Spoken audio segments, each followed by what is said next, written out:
Emang berarti khusus ngene Pak Kentuk? Iya. Oh, Pak Enggak Kentuk. spesial Pak Kentuk tok.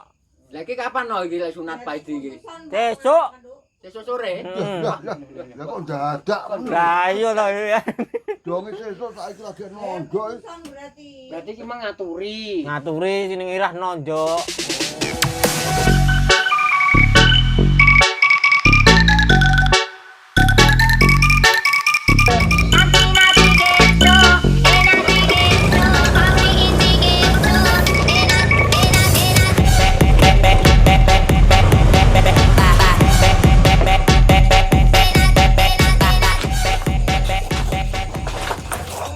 Apa, Gang? Tonjokan ki Kok ini sapa? Pak Paidi Apa we? sunatan jare. Pak Idi ya sunatne. Heeh. Yo, Pano. Lah iki sing bocah pai. Anake lah iki nojo gen sapa iki? Pak Kentuk. Sing Oh. dike tak kedut to. Heeh. Masa sing oleh makku tok no. Iya sing entuk mek sampean tok ya. Lah wong-wong iki gak oleh kabeh ya ni. Gak ngerti aku. Wah, Kowe wah. iki nggih tak kedut to. Piye iki lho? Nah. Paidi ku lho. Nang kancane akeh kok. Ya beneran to lek sampean tok sing gua sampean kan ngerti lek sampean senengane foto lalang. Ngono ya. Kaya aku ngene iki yo alhamdulillah ora patek nek penggawean aku gak katut ketonjok berarti aku kan gak aman. Beneran anu. Sejene anakmu ya mentas-mentas kabeh Pak No paling ya ngerti Paidi kuwi. Lah aku anakku jek entah-entah ya Pak No. Masa depane paling aku sok ya paling diarepe sunatan, diarepe mantu. Mulane Paidi main ditonjok mek aku tok. Yo gak ngerti lah aku sok pengen rabine. Oh,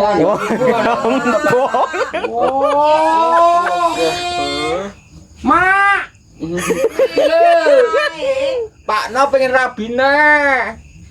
Lah wong yo bocah kene lho. Emang berarti khusus ngene Pak Kentuk? Iya. Oh, Pak Kentuk. Enggak spesial Pak Kentuk tok. Lah iki kapan no iki lek sunat Paidi iki? Sesuk. Sesuk sore. Lah kok dadak Lah iya to ya. donge sesuk saiki lagi nondo. Berarti. Berarti ki emang ngaturi. Ngaturi sini ngirah nonjok. Oh, dibarengi Pak Kentuk. Lah sesuk utangno dhuwit ya dhuwit jagung iki ya. Iki kaduren. Mangan soto sampean kok utangnya. Lah ya. Jadi saling mengisi ya. Jadi.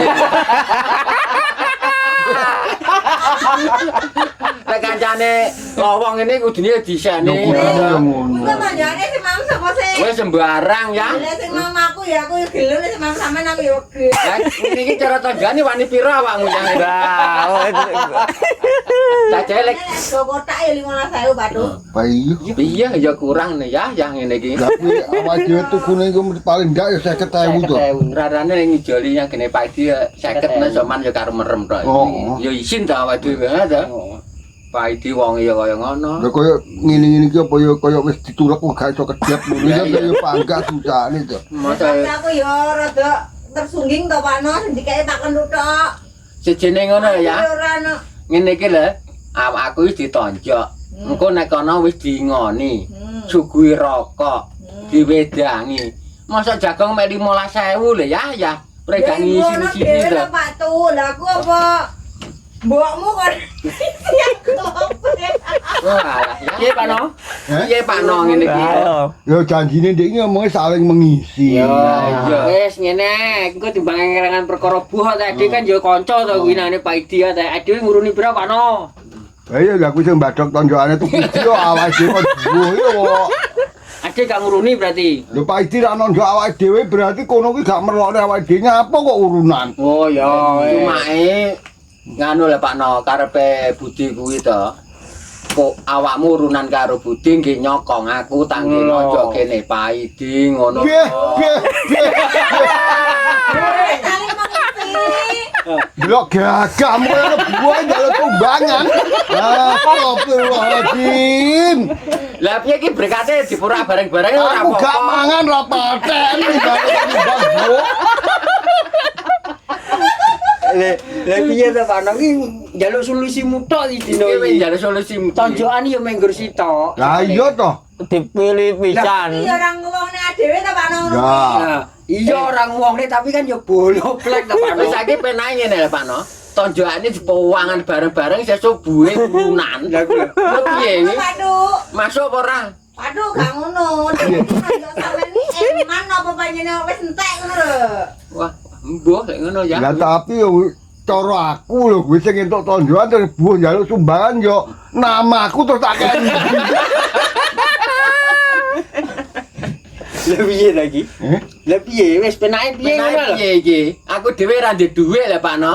Mergo sing ditonjoki ra ndek dhuwit. Penake ngene ae. Iki kan nonjo Mariono. Oh. Sing dikongkon Nonjo Mariono. Oh. Aku tak golek renek akhirnya tonjone dijual wong nek baru dipangan bareng-bareng. Lah ngono ae piye? Heeh. Lah terus lah aku pedho nang dalan karo Pak Paidi. Paite. Ya ngomong to. Lah wong Mariono renek nang omahku omong kowe nonjo rono lho. Wah, ngono iki. Nah, Isin ora ngono Mas. ya ora to nyapa. Ora mantojokane ngono to. Pak Tuk. Ora mangko lek simpangan Pak Idi isin ora ngono lho. Gak. Ora ngerti ditonjok. Lah kowe lek petuk paidi lah ya to di kowe totoke nak mbongo. Ya ya. Totoke belagak bodoh. Potong kamu adang dhuwur kancane ngene mbok dikabari lho padahal awakmu ngindari ben gak buuh ngono lho. Oh, ngono. Mangane enake mbok omong-omong. Ngono ta.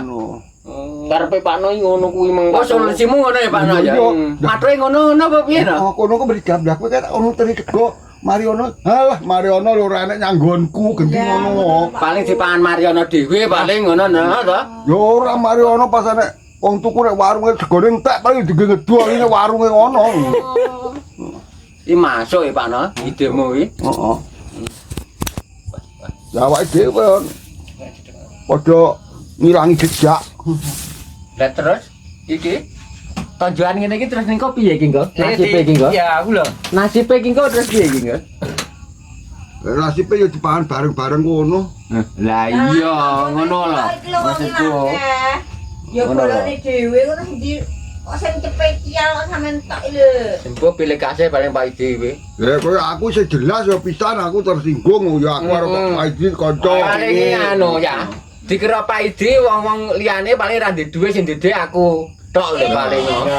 Padahal aku dhewe ora gablek apa-apa ya. Ya ngerti arepe buah njaluk sumbangan kanca. Jane Pak Idi ora nyawang opo piye ta? Tonjok Pak No. Kancane ya tas adol wedhus, kancane adol mobil. Wayahe lho kaya Pak Idi ya iso mikir kudune. Padha-padha nonjoe ya luwih nyang aku to timbang nyang awakmu. Yang awakmu pengen gini Budi tas adol armada. Ngono to. Ya. Lho ngaku lho manjing ya sok matene sing ngongkon sing ora ya dadan. Jangan bacoki pisan iki. Gedang colong wong pisan. Tak ora-orane aku mbantik terus iki ya wis kepayon cara nggih buah kaya kena Pak Idi lho piye lho mikiri. Ya mbok piye kuwi aku ya. Kok aku sing disawang lho. Dene ora ditonjok wis beneran ngene Pak No. Oh padha maju-maju amet.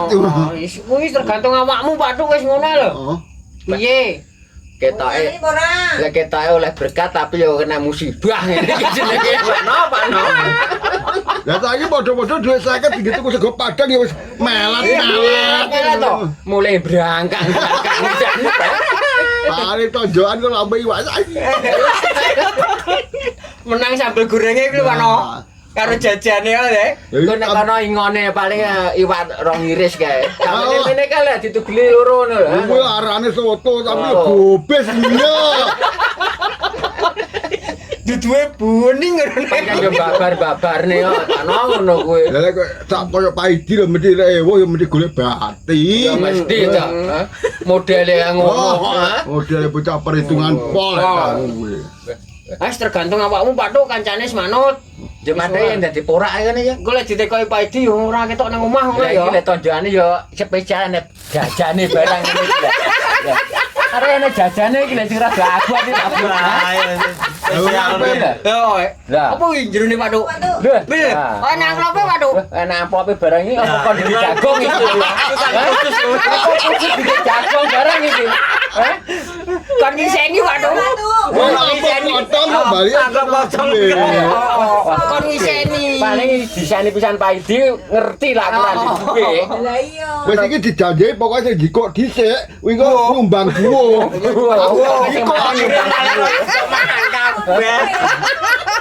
Wes lumayan kena di jagong sesuk.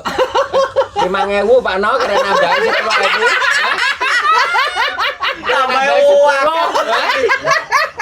Aku 5 ya 20. Ya iya.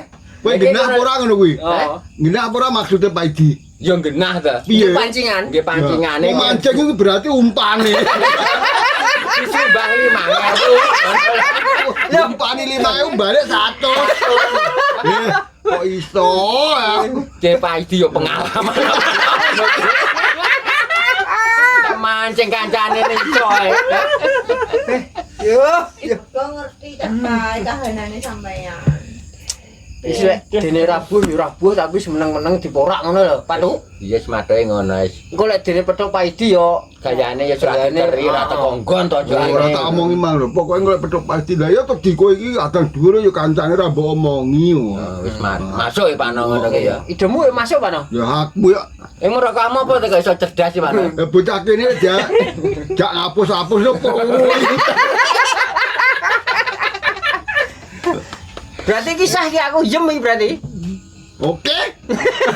Ayo nanti pangan. Apa nang dhisik? Padha dipangan Kok dhisik kon bocah ya bener. Ayo ndang di. Ayo Lah iki wis. apa iki? Wis ora mikir Pak Idi iki. Sambel goreng. Sambel Sambel sambel seneng sambel goreng kuwi. Coba aja banter-banter ke Pak Idi yo. Enek yo oke barang ya. Wah, ini double iki.